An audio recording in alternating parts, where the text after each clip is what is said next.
আমার রান্নাঘর চ্যানেলে আমি আবার একটা রান্না নিয়ে চলে এসেছি। আজকে রান্না করব আমি এই যে গিলে মেটে টমাস আছে, গলা আছে, সব আছে, এগুলো রান্না করব।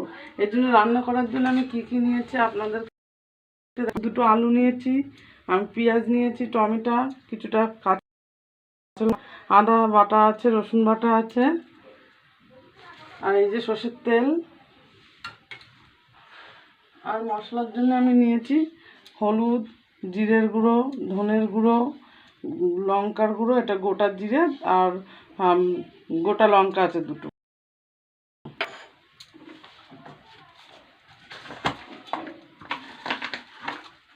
আর একটা তেজপাতা নেব।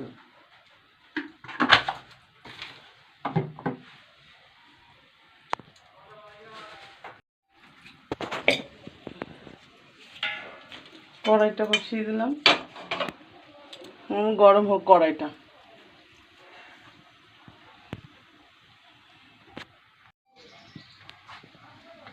বন্ধুরা, কড়াইটা গরম হয়ে গেছে, আমি একটু তেল দিয়ে নেব।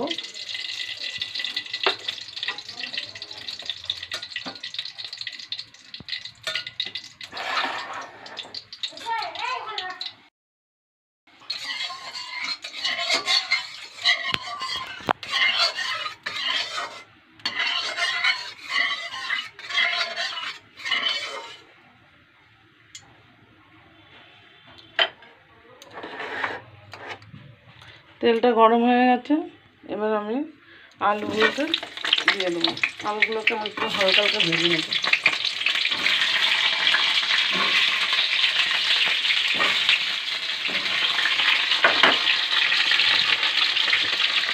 আর একটা বন্ধু, এই যে লবণটা তখন বলা হয়নি, লবণ দিয়ে দিচ্ছি কিছুটা,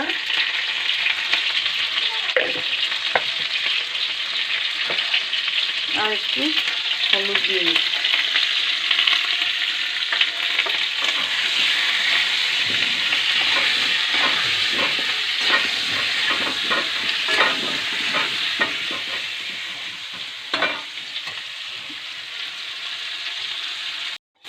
যে আলুগুলো আমার ভাজা হয়ে গেছে, দেখুন ভালো করে ভেজে নিয়েছি। এবার আলুগুলোকে আমি তুলে নেব।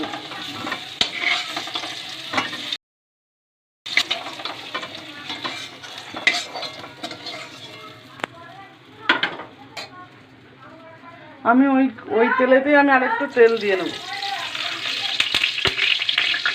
এটা বেশি তেল দেবো না, কেন মাংস থেকে তেল হবে। আমি এটা তেজপাতা দিলাম, দুটো শুকনো লঙ্কা, আর গোটা জিরে।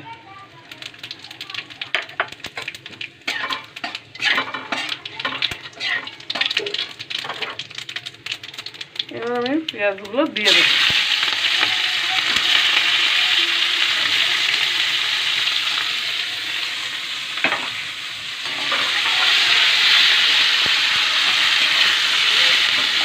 পেঁয়াজগুলো যতক্ষণ ভাজা হবে, না করলাম তো।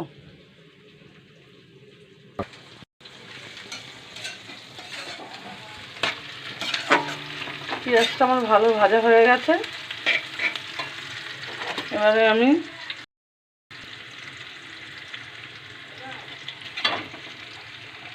কাঁচা লঙ্কাটা দিয়ে দেবো, আর এই যে আদাটা বেটে রেখেছিলাম, আদা রসুন আমি একসাথে দিয়ে দেবো।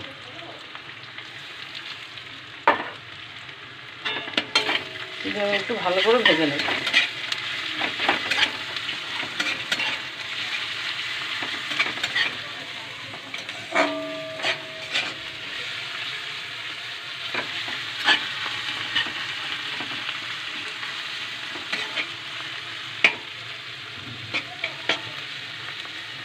আমার আদা রসুন ভালো করে ভাজা হয়ে গেছে, এবার আমি টমেটোটা দিয়ে দেবো।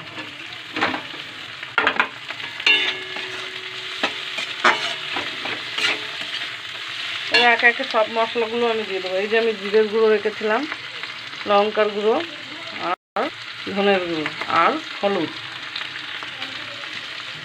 দিয়ে আমি সব মশলাগুলোকে ভালো করে কষিয়ে নেব।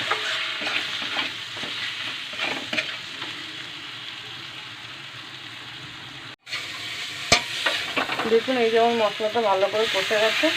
এবার আমি মাংসগুলোকে দিয়ে দেবো, দিয়ে ভালো করে কষিয়ে নেব।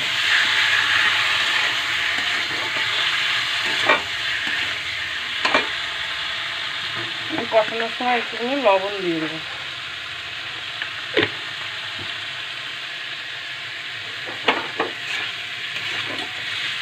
ভালো করে কষিয়ে নেব।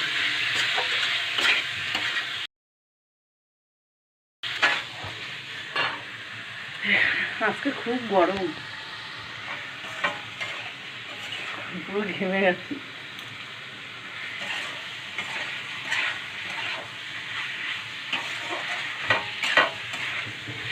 মাংসের করে কষানো হোক।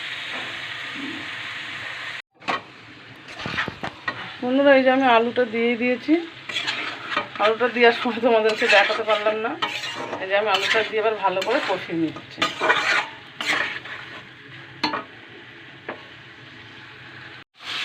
দেখুন বন্ধুরা, আলু মাংস বেশ সব ভালোভাবে একদম কষে গেছে, ভালোভাবে কষানো হয়ে গেছে। এবার আমি জল দিয়ে দেবো।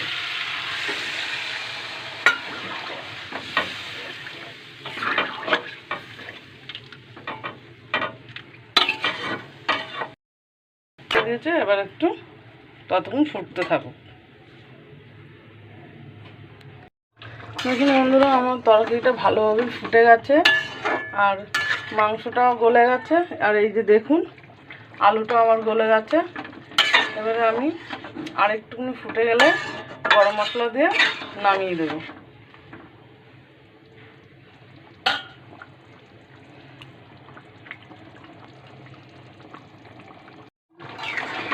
এই যে ভালোভাবে এবার হয়ে গেছে।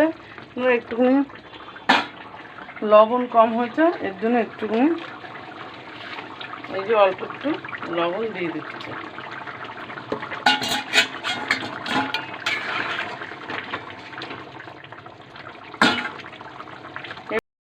এবার গরম মশলার গুঁড়ো, আমি গুঁড়ো গরম মশলা দেবো। এই যে দিয়ে দেবো, দিয়ে এবার একটু ভালো করে ফুটিয়ে নেবে। এবার ফুটে গেলেই আমার মাংসটা রেডি।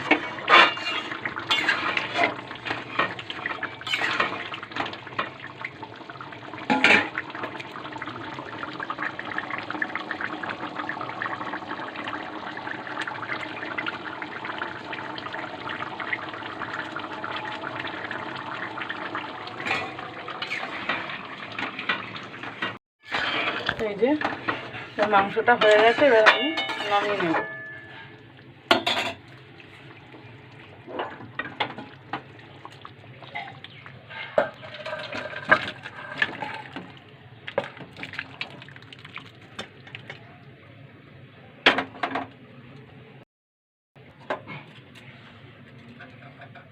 দেখুন মাংসটা কত, আপনারা এইভাবে বানাবেন। আর আমার রান্নাটা যদি ভালো লাগে, তাহলে কমেন্ট, শেয়ার আর সাবস্ক্রাইব করবেন। অবশ্যই কমেন্ট করে জানাবেন কিন্তু যে রান্নাটা কেমন হলো।